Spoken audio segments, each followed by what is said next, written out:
Bien, abrimos un nuevo bloque de Bonito Cuelgue hablando al principio del programa acerca de la Feria del Libro. Bueno, estoy leyendo un libro que compré ahí justamente, se llama Macristocracia, la historia de las familias que gobiernan la Argentina. Lo edita Planeta, el autor es Fernando Siveira, que es periodista de Página 12, y aparte compartimos los colores de camiseta, aparte de eso.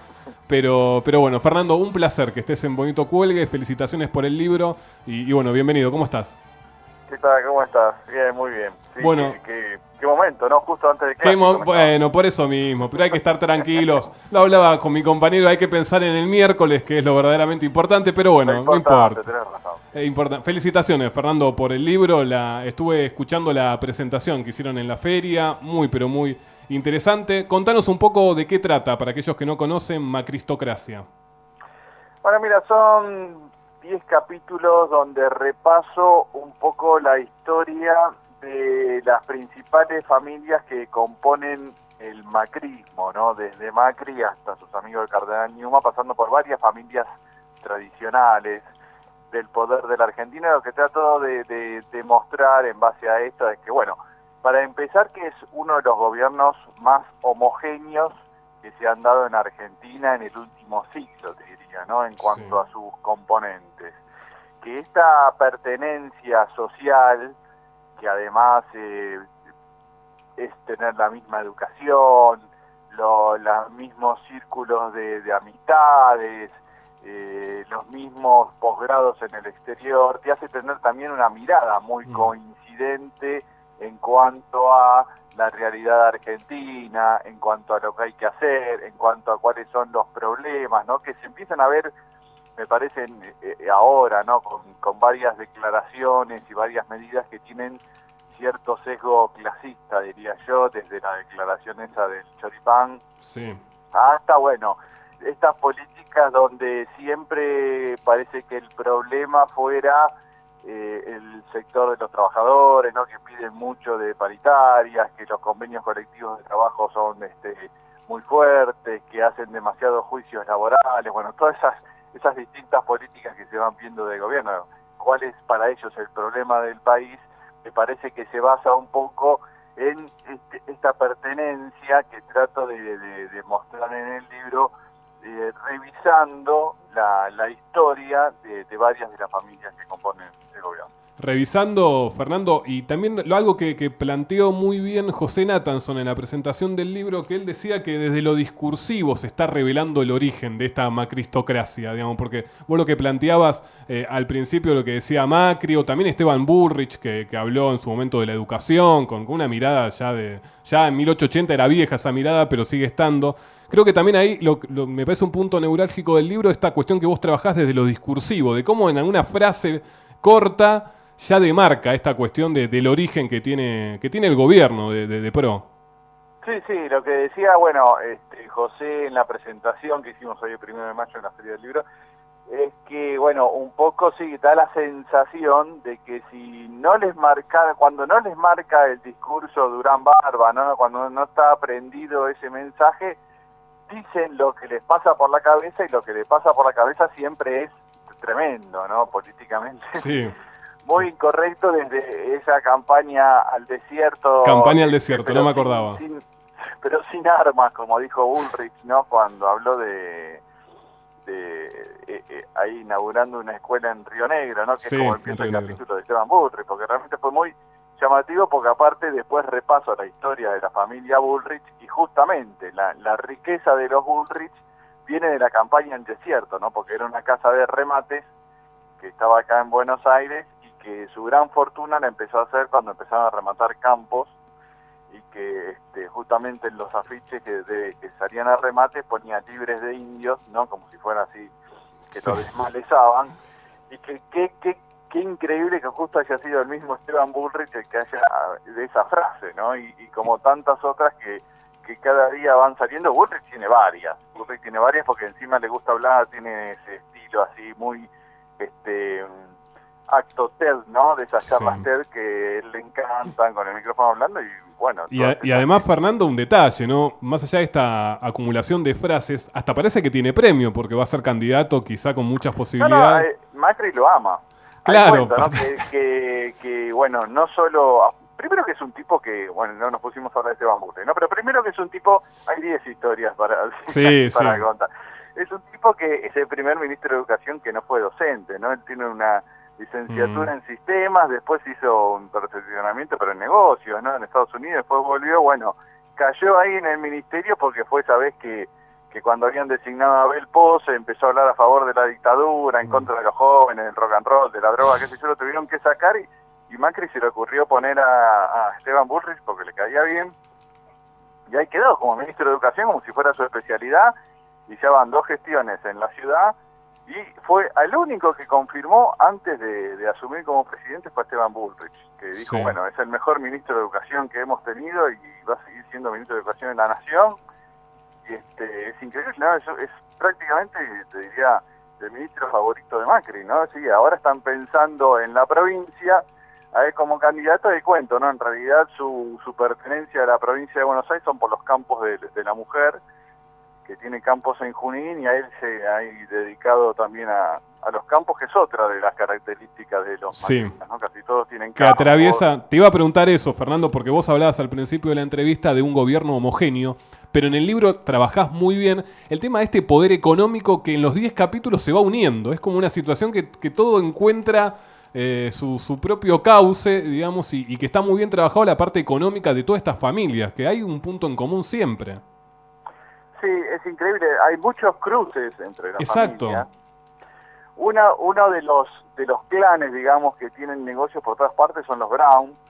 En muchas partes ves Brown asociados a negocios con distintos componentes del macrismo, incluso estos casamientos, ¿no? Hay un hermano de Torello que está casado con una prima de Esteban Bullrich y tienen campos en Junín cerca de estos que tiene Esteban Bullrich con la mujer. Y bueno, todas esas cosas sí.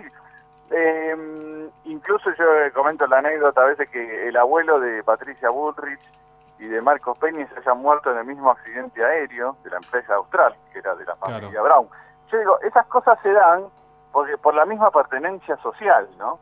Porque bueno, no es es un círculo de poder que en definitiva termina siendo pequeño, ¿no? Son unas cuantas familias que viven en algunos barrios y en algunos countries, y por eso hablo tanto de la homogeneidad que tiene este gobierno, que me parece muy fuerte y que a veces por eso le impide comprender la realidad que atraviesan otros sectores sociales, ¿no? A los que le piden permanentemente sacrificios, a los que permanentemente le están subiendo por ahí las tarifas todos los meses, ¿no? Pidiéndole cada vez un poco más de ajuste, mientras que le quitan las retenciones a los sectores agropecuarios, bajan las retenciones a la soja, a las mineras, bueno, eso les parece que hay que protegerlo, mientras que a la gente le piden cada vez más ajuste, pero me parece que esa mentalidad tiene que ver con esta cosa de origen que yo traté de mostrar en este libro, que tiene bueno un componente histórico, ¿no? En el retrato de cada familia, y también uno periodístico, bueno, pues termina con cada funcionario, y bueno, lo que digo, ¿no? De cada uno tampoco, pese a esta fortuna, se han privado de seguir con sus negocios particulares, ¿no? Con la llegada al poder, que bueno, también están descritos, ni de nombrar a otros familiares en lugares del Estado, ¿no? Que es una cosa que también han hecho casi todos, te diría. Buenas tardes, Fernando. Iván Alexis Nordi soy. ¿Qué tal? ¿Cómo estás? Muy bien.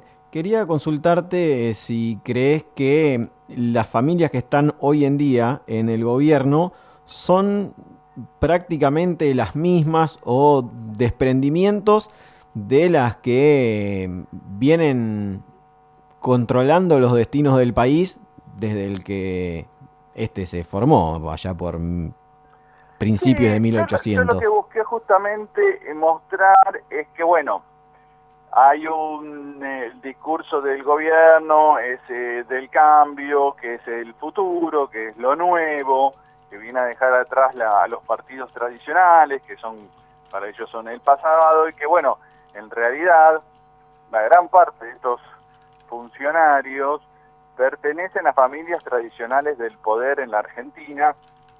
Algunas vienen desde la época del virreinato, ¿no?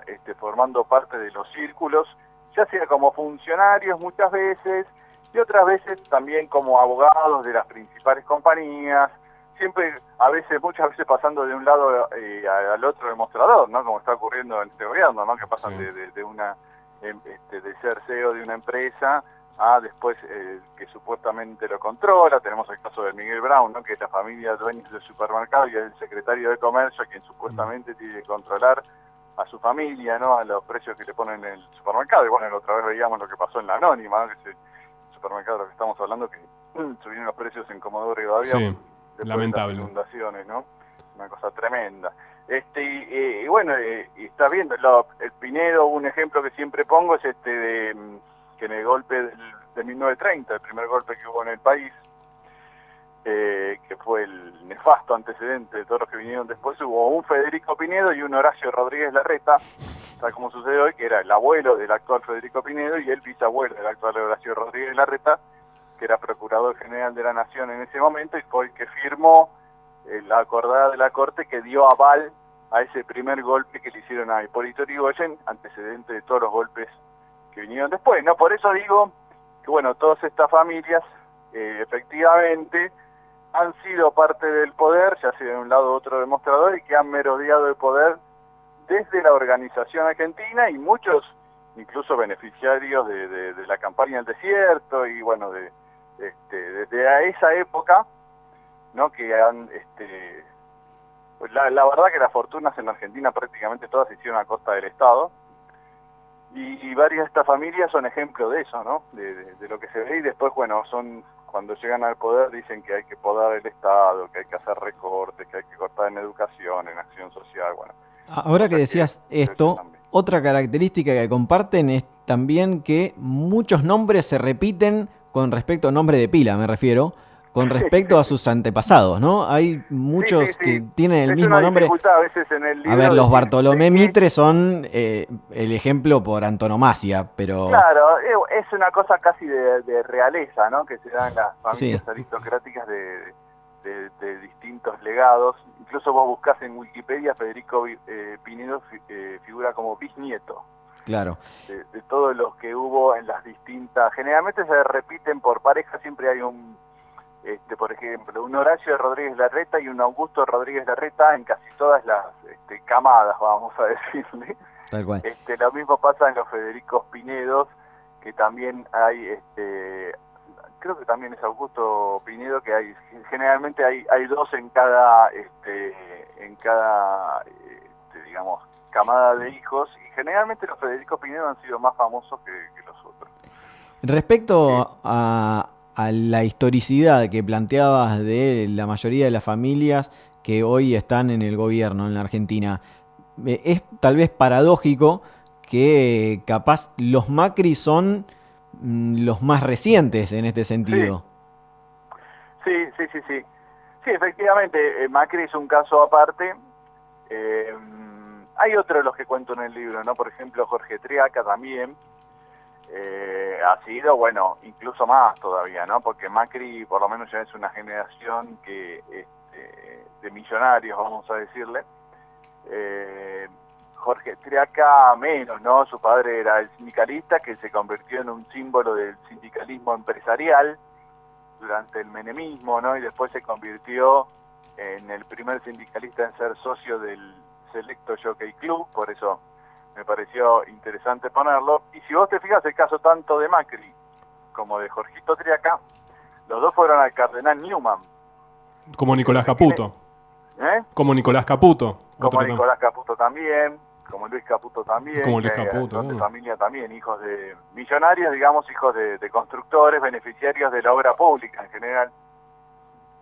Que bueno, lo que tiene este colegio, que en este gobierno pasó a ser clave, ¿no? Y es una cosa muy insólita, porque es un colegio privado, religioso, de escaso nivel académico, pero sí muy selecto, muy de elite, muy de club de rugby, muy de country, al que, bueno, los hijos de millonarios envían ahí para que ascender socialmente a sus hijos, ¿no?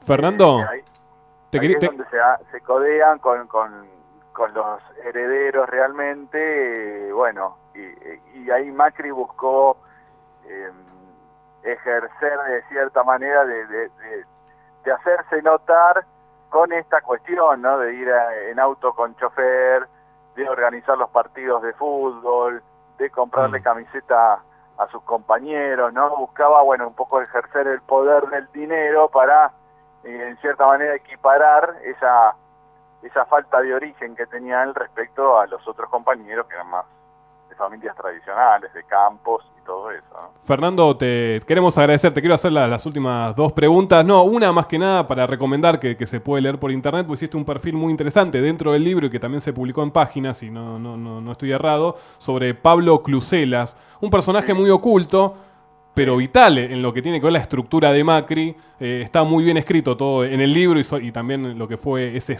extracto en lo que tuvo que ver en página, que recomendamos, que está muy bueno, un personaje que está muy silenciado, pero que es clave en la estructura de Macri.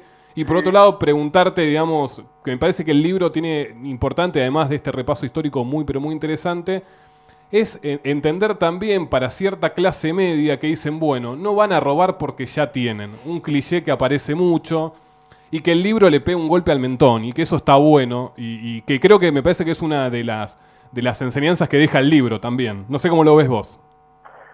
Sí, respecto a lo que decías a Cluselas, sí, efectivamente es como el arquitecto legal. Exacto. Ha sido de Macri de hace mucho tiempo, es cierto, es un personaje de muy bajo perfil, pero ocupa un lugar clave, ¿no? Porque es el secretario de Legal y Técnica. Y ahí cuento que, bueno, supuestamente tiene que ser el guardián jurídico del Estado y, bueno, su historial no luce para nada inmaculado, ¿no? Porque, bueno, ha tenido problemas cuando pertenecía a la sociedad de Lecoq Sportif, que era uno de los que trabajaba con talleres clandestinos, igual que los Aguada. Después apareció en los Panama Papers, porque eso tiene un estudio jurídico importante, que bueno, era acá contacto de los Mossack Fonseca de Panamá. Sí.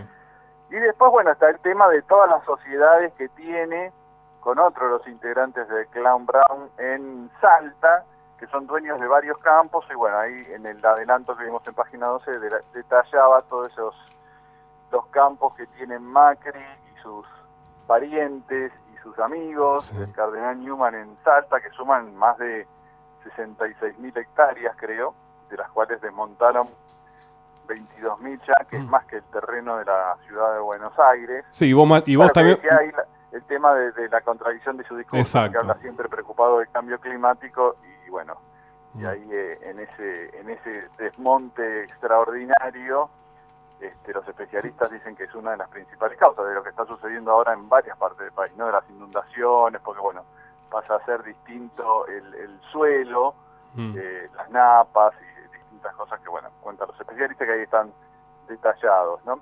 Y respecto a lo otro que me preguntaba, sí, efectivamente, creo que por más que tengan fortunas, no han dejado de hacer negocios. Exacto. Incluso, bueno, son notorios los casos de conflicto de interés. En medio de todo este 2x1 permitieron que Avianca empiece a volar en el país después de haber comprado una empresa que era del mismo Macri, ¿no? Permitiendo que siga el que era CEO de la empresa, que ahora quede como CEO de esta nueva empresa, lo que da una sensación de que han comprado sabiendo que le iban a dar las rutas, sabiendo que la verdad es que ha sido un escándalo. Mientras todo se hablaba del hijo de Scioli, Poroto Cubero y Nicole Neumann. La verdad que ha sido totalmente escandaloso esto. Si hubiera pasado en el gobierno anterior, creo que hubiera sido tapa de los diarios durante varios días, y acá he pasado prácticamente desapercibido, porque lo compraron, obviamente que se compró una empresa sabiendo que le iban a dar las rutas, sabiendo que iban a aparecer este tema de las locos, que cambia totalmente el precio de una empresa que prácticamente no tenía valor, como era la de Macri, a hacer algo, bueno, de varios millones de dólares. Y la declaración jurada de Macri, ¿no? Porque es algo muy similar, Fernando, al caso del dólar futuro. Compran algo a un precio sabiendo que después ellos mismos van a generar que el precio aumente. Estaban decidiendo cuánto iba a ser el precio del dólar y cuánto iban a ganar ellos de la ganancia que habían Fernando, En casi todos los capítulos hay ejemplos de este tipo de negocio. Fernando, se nos termina el programa. Te quiero felicitar, te escuché el domingo pasado en Ronda de Editores con Laura Di Marco. Lo encontré en un kiosco de diario los 2 libros. Bueno, hay cuestiones, ¿viste? Están juntitos, dije, mira, libros tan opuestos, pero bueno, felicitaciones. Lo estoy por terminar de leer tu libro, muy pero muy interesante acerca de las familias que gobiernan este bendito país. Un gran abrazo y que el libro siga golpeando puertas, que está muy bueno. Un abrazo. Bueno, muchas gracias a ustedes, ¿sí? Hablamos. Bien, estuvimos dialogando en Bonito Cuelgue con Fernando Siveira, periodista de Página 12, acerca de Macristocracia, la historia de las familias que gobiernan la Argentina en estos momentos. Interesante, un repaso histórico, pero que tiene la actualidad del día a día que también nos sirve. Lo escuchaste en Bonito Cuelgue.